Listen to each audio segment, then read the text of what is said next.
So for the domain of a square root function, we just need to consider the only thing we can't have is a negative value inside the radical. Right? So we just need the x plus 4 to be greater than 0, or sorry, greater than or equal to, because square root of 0 is fine. Okay, so x simply has to be greater than or equal to negative 4. So in interval notation, since it's or equal to, we use the bracket. Okay, and then, graphically, just to verify, this would be at negative 4, 1. So it would look something like this.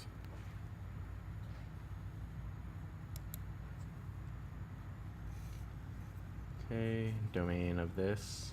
So again, all we care about for domain is what's inside the radical. So we just need x itself to be greater than or equal to 0. So the reflection over the x-axis doesn't really affect the domain. So this one, translate up to and reflect, it looks something like this. Okay, range of x minus 2 plus 3.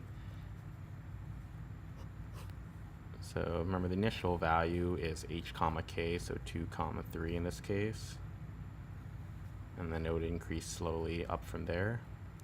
So the first y value it hits is positive 3, and then it hits everything after that.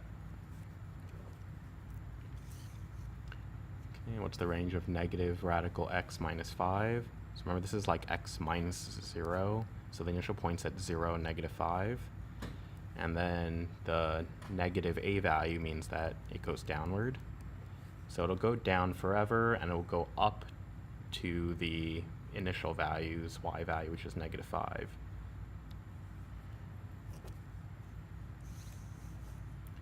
Okay, domain of a cube root function. Well, cube root function would be all real numbers. So when x is 8, y is 0.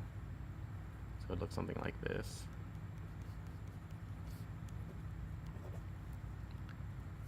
Okay, what's the range of negative cube root of x minus 3? So again, we know that for all cube root functions, it goes up and downward forever, even though slowly. So this one's translated down 3, and then it's reflected from normal. So it might look something like this. But again, it goes upward forever and downward forever, so it'll hit all real numbers. Okay, simplify. So this is a square root. So first of all, square root of a negative is I. Square root of 36 is 6. Okay, x to the 10th, I can split that to x times 5 times x times 5, meaning x times 5 all squared. So I take an x to the 5th out.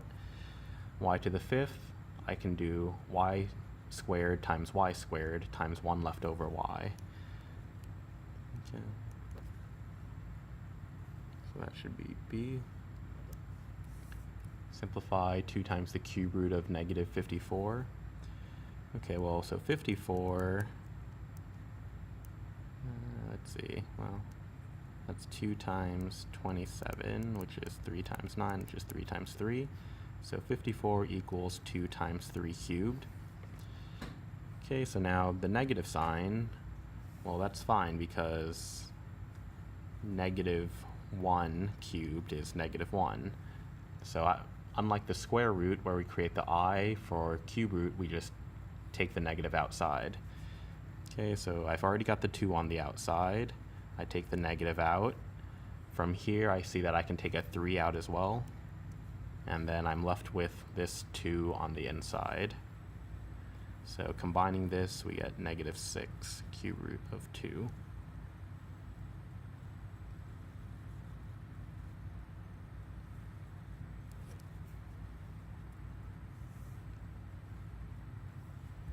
Okay, so we have to distribute here. 4 times 3 is 12. 4 times negative radical 5. So first positive times negative is negative. So these cannot really combine, you just stick them together. Same thing over here. Okay, now here you can multiply radicals with the same index. So radical 3 times negative radical 5 would now be minus radical 15. Okay, and then nothing here can be combined. None of these are like terms. They would require the same index and the same radicand, meaning inside the radical, in order to combine. But none of these are like terms, so that's the final answer. Okay, so to simplify a rational expression with a complex denominator or with a radical, it's the same thing. You multiply by the conjugate, which is the denominator with the sign in the middle switched. So instead of 3 plus I, it's 3 minus I. Okay, I'm going to put parentheses so I remember to distribute. Numerator, I got 12I minus 4I squared. And I know that I squared is negative 1, so negative 4 times negative 1 is really plus 4. Okay, over here I have 9 minus 3I plus 3I minus I squared. Okay, so minus 3I plus 3I cancels out. That's the whole point of the conjugate. Minus I squared is minus negative 1, which becomes plus 1. So 9 plus 1 is 10. And then I can reduce all three terms by 2. And that leaves E.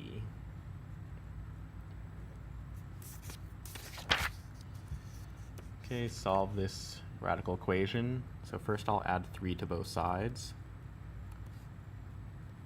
Now I'll square both sides. So it's important that you get the radical by itself before squaring, because otherwise you have to distribute. Okay, so I get 14, but let's check by substitution. So substitute 14 back in.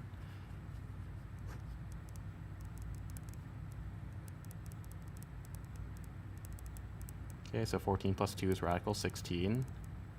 Radical 16 is 4. And 4 minus 3 is only 1, but it's supposed to be 7. Okay, so I didn't do anything wrong over here. This is just an extraneous solution. So remember, for radical equations, you have to check.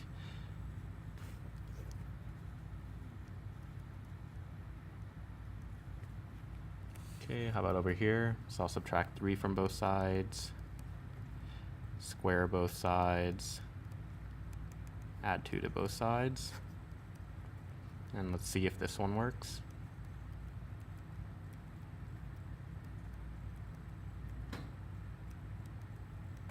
Okay, so this time it's a real solution, not an extraneous solution. Okay, over here we have radicals on both sides, so we can simply square both sides to get rid of both radicals. Okay, so I'll subtract x from both sides and subtract 2 from both sides as well. So I get 0 equals negative 8. And that's not a true statement, so that is no real solution. Okay, how about over here? So I'll square both sides to start again. Subtract 2x from both sides and then add 1 to both sides. So that's 6 equals 3x, divide by 3. Okay, so x seems like it's 2, but I know by now I should check.